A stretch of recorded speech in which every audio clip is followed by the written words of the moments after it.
Hey, what's going on, guys? I'm coming to you today with something that I think will help you very much.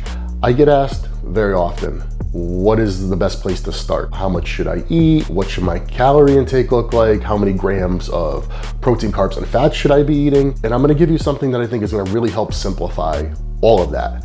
And the only thing you need to know, okay, is your body weight. So I'm gonna tell you guys 1.25 grams of protein per pound of body weight. All you need to do is know that.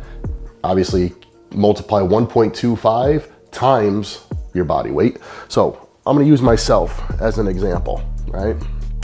So for myself, I currently weigh 270 pounds. Times 1.25 grams per pound of body weight gives me 337.5 grams of protein per day, which is pretty reasonable.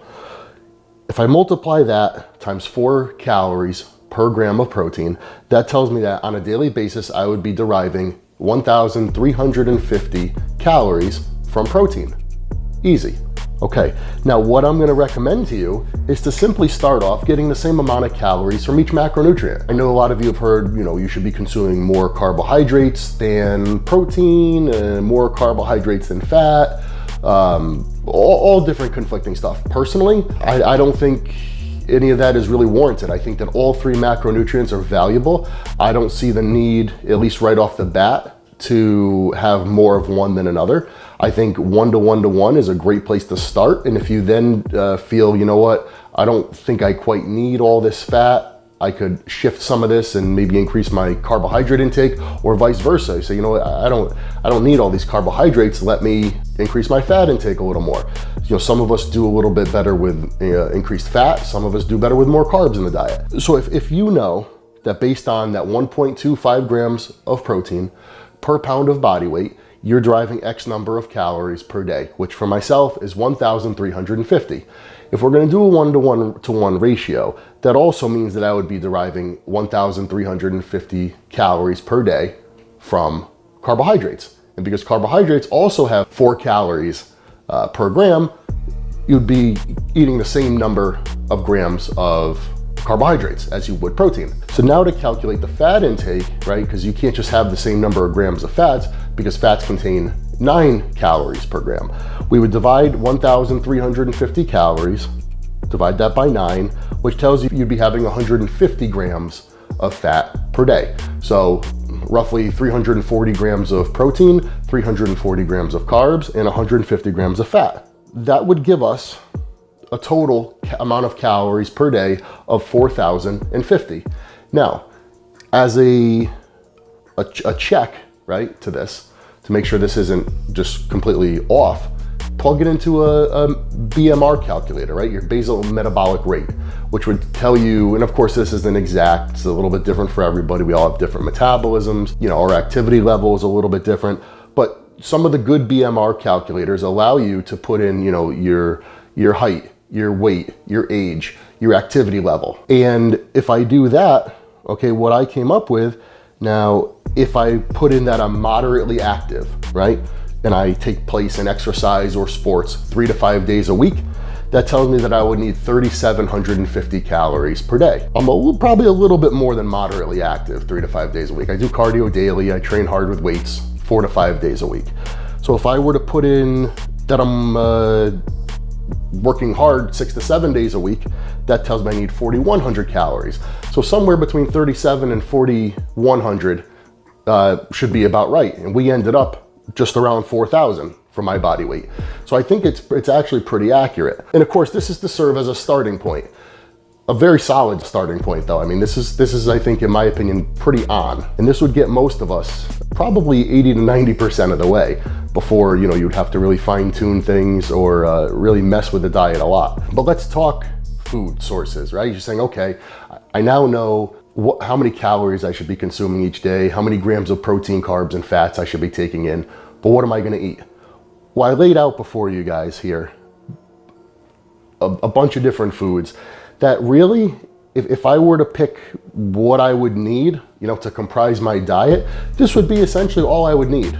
Don't need much beyond this, and this actually might even be a little bit more than what's needed. But to give you guys an idea, right, and let's start with protein because that's what everybody's always thinking about. Obviously whole eggs, you could, if you're trying to manipulate the protein and fat ratio, you could, put in, let's say, a couple whole eggs and, take the yolks out of some and put a greater proportion of egg whites. Personally, I like whole eggs. I don't like consuming egg whites. I don't digest them as well. I feel that I digest eggs much better when they're whole. And obviously the fat and the cholesterol, very important, the cholesterol is very valuable. It's beneficial. A lot of times people say, well, what about cholesterol? Is that something I should be worried about?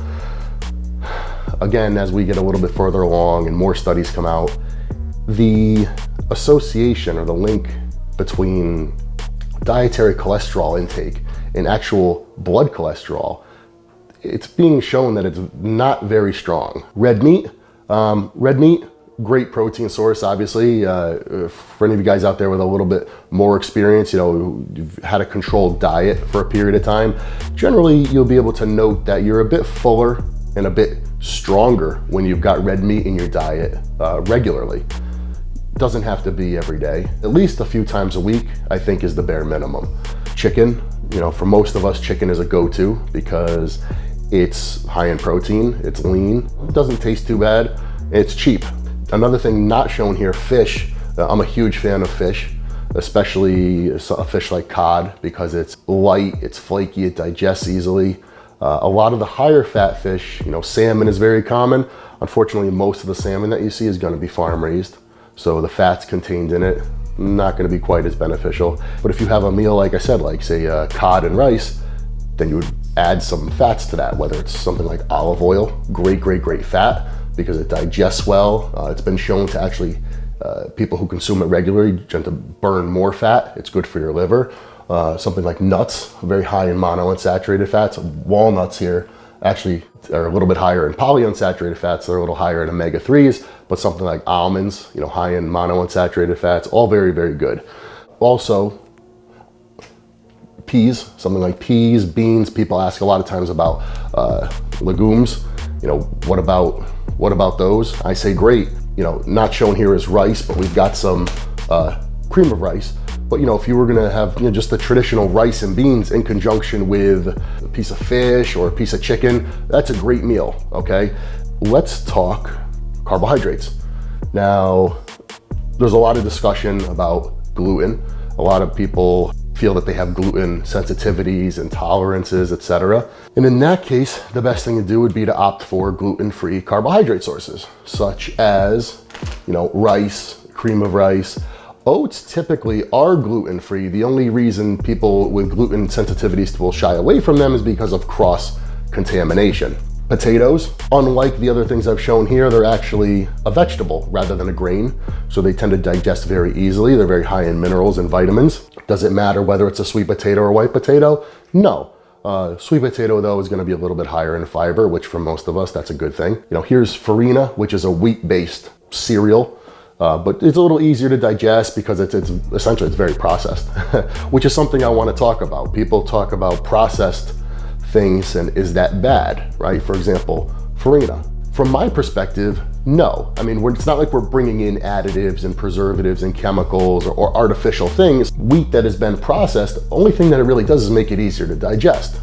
And a lot of times people will ask me, well, what about something like sugar? Is sugar terrible? Now, I'm not going to say make sugar the basis of your diet. Absolutely not. The only reason that sugar is not really great is, number one, it digests super quickly. So if you're using it, obviously none of us are going to sit down and have a meal where we're going to have chicken breast, some nuts, and then a side of sugar, right? We're not going to do that. But if we're going to have, say for example, it's breakfast time and you're going to have some whole eggs and you choose to have some cream of rice cereal, is it wrong to add, a tablespoon of sugar to it? In my opinion, no. I don't think that's a bad thing. The only thing negative you could really say about sugar in that instance, I mean, we're only having a small amount, only a small percentage of our carbohydrates in that meal are coming from sugar. We don't have to worry about the rapid digestion of it because all the fat contained in the eggs, okay, it's gonna slow it down. So it's not like we have to worry about spiking our blood sugar or sending our insulin through the roof, anything like that. Now, fructose is not an ideal carbohydrate for a bodybuilder because it is not easily stored as glycogen. Glucose, on the other hand, yes, it's readily stored as glycogen. Something like dextrose, which is entirely glucose, that's great, but of course none of us are going to get some dextrose and, you know, put it in our oatmeal in the morning. But a simple carbohydrate combined with a more complex carbohydrate as part of a meal that's also containing proteins and fats, all it is just makes it easier to digest, okay? Absolutely no problem with it, in my opinion. Let's talk vegetables, right? Because this is something that I think are very, very important, and a lot of bodybuilders underconsume. Broccoli, I mean, that's kind of a bodybuilder go-to. Both broccoli and kale are both cruciferous vegetables, which have been shown to help prevent cancer, lower estrogen levels in the body. More than anything, they're concentrated sources of nutrition, right? They're loaded with vitamins, minerals. They help improve your digestion, keep your digestive tract clean, keep you regular, keep things moving. Very, very, very important. I think it's great, you know, for bodybuilders as part of a meal, whether you have some steamed vegetables, you know, whether it's some steamed kale or some steamed broccoli, or you choose to make a salad, you know, you have some lettuce and carrots and, you know, some olive oil and vinegar. Great. You should be having that with every meal. Okay, vegetables, very, very important. People ask oftentimes about fruit. What about fruit? And again, kind of like what we just discussed, because I don't personally believe that just some, you know, a little bit of sugar is bad in the diet, and obviously fruit, whether it's bananas, pineapple, they do contain, you know, all fruits contain a significant amount of sugar. The question is, what is the composition of that sugar? So, you know, something like an apple, which tends to be very high in fructose, is probably a little bit less ideal. Whereas something like pineapple, although it is high in overall sugar, it's primarily glucose, okay? It's a very low fructose fruit. It also has the added benefit of being loaded with enzymes. You know, having a small side of pineapple as part of a meal, not a bad thing. My advice would be to steer clear of really high fructose fruits. I think if anything, it's just a more readily digested carbohydrate source. But so long as it's part of a meal, we don't have to worry about rapid digestion because it's going to be slowed down by the proteins and the fats in that meal anyways. So all it's going to mean is easier digestion. In all of this, you know, discussion about protein, carbs, fats, all these food sources, I would be remiss if I didn't mention good old water. Now, this is something that so many people overlook. Okay, yes, it's just water, but let's keep in mind, you could probably go for about a month without eating, but you could probably only go for a few days without drinking before you die.